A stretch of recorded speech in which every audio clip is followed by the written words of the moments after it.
Let me ask you something slowly. Not the question we've been circling for the last few videos, a different one. What would you actually do today, this week, if you simply stopped waiting? Not waiting for the right time, not waiting to feel ready, not waiting for the version of yourself who has it all figured out. Just stopped. What would you do? I think most of us have an answer to that question already. It doesn't take long to find it. It might be the number you'd finally call, the application you'd finally submit, the morning run you'd finally go on before you find a reason not to.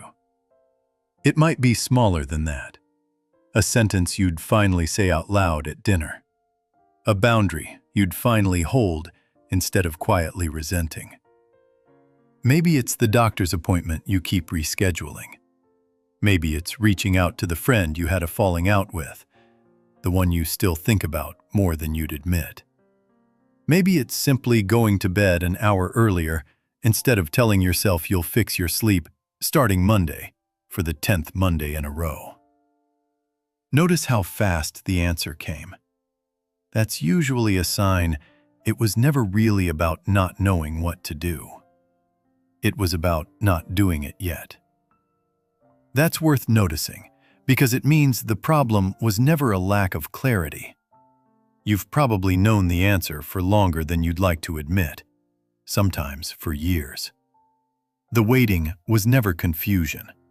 It was avoidance wearing the costume of uncertainty.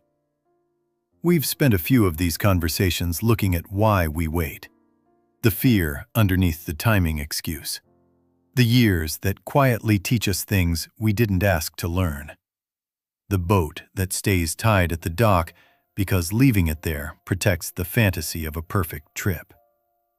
And maybe by now you can see your own version of that pattern a little more clearly than you could a few weeks ago. So today I want to do something a little different. Not diagnose the waiting, just sit with what's on the other side of it. What would your ordinary Tuesday actually look like if the waiting simply ended?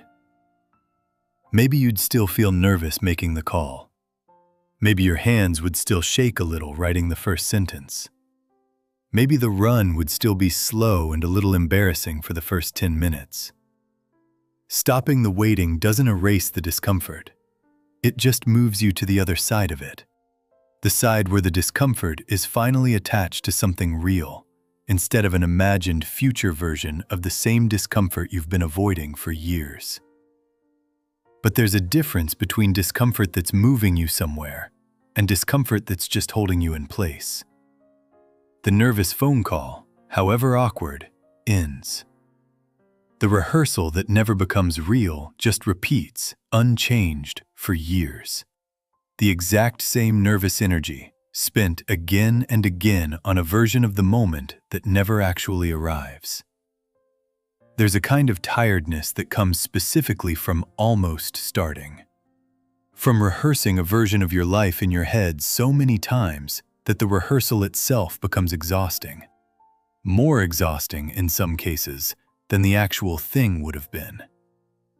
I think if we added up all the energy most of us spend maintaining the waiting, the guilt, the rehearsal, the quiet self-argument, the reasons we give other people for why not yet, it would be more effort than the thing itself would have taken. We're not lazy. We're just spending our effort on the wrong side of the decision. I want to be clear about something, though. Stopping the waiting isn't the same as being reckless. It's not quitting your job tomorrow with no plan, or blowing up a relationship in one dramatic conversation because you're tired of being patient. It's smaller and much less dramatic than that. It's the difference between spending 6 more months preparing to have the conversation and just having a rough, honest, imperfect version of it this week. Here's what I keep coming back to. Waiting feels like nothing is happening. like you're safely paused, unchanged, unaffected. But that's not actually true.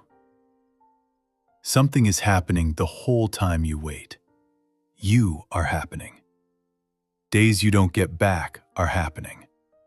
A version of the confidence you could have built by now if you'd started earlier isn't happening. And that absence is happening too. Waiting isn't neutral. It's a choice with its own consequences, dressed up as no choice at all. Let that sit for a moment. I'm not saying this to rush you, or to suggest that everyone who waits is failing at something. Some things genuinely do need time. But I think most of us know, underneath the reasonable-sounding explanations, which of our waiting is actually necessary, and which of it is just the comfortable version of staying exactly where we already are. And I think you already know which category your particular waiting falls into. Think about the candle you finally lit, the stone you finally noticed you'd been carrying as evidence instead of weight, the boat you finally imagined untying from the dock. None of those moments required you to become a different person first. They just required you to stop waiting to feel like one. And here's the part that connects to everything we've talked about in this arc. The years pass either way. Whether you wait or whether you begin, the calendar keeps turning at exactly the same speed. The only real choice is whether those years are spent circling the decision or actually living inside it. That's not a guilt trip. It's just arithmetic. The time is going to pass regardless of what you decide, and regardless of whether you're the one steering it. Here's what feels hopeful to me about this. You don't have to stop waiting for everything at once. You don't have to become a completely different person by tomorrow morning. You just have to pick the one thing, the one you already know, the one that came to mind the moment I asked, and do the smallest, real version of it today. Not the whole plan, just the first honest motion, the call, the sentence, the first 10 uncomfortable minutes of the run. Everything after that gets to be figured out in motion, instead of in your head, where it's been circling for however long it's been circling. That's the whole practice, really, across everything we've talked about in these last few videos. Not perfect timing, not complete readiness, just the willingness to move while still a little unsure. We've spent a few conversations now on time, on presence, on the things we save for later, on what the years quietly teach us, on the myth of a perfect moment to begin. Maybe you're more present than you were a few weeks ago. Maybe you've stopped saving quite so much for later. Maybe you understand a little better what these years have actually taught you. All of that matters. But none of it moves anywhere without this last practical piece. And I think it all comes down to this one simple, slightly uncomfortable question. What would you do if you stopped waiting? Not everything, not forever. Just the one thing you already know. They don't have to have the rest of your life figured out to take that first honest step. You just have to stop waiting for the version of today that feels more ready than this one does. Not because waiting was wrong exactly, but because it was never actually going to end on its own. Somewhere, something had to simply begin, imperfectly, a little afraid, without the certainty you were hoping to have first. Maybe that's enough to begin. And if you started, just started, the first thing you'd realize is how much you already have.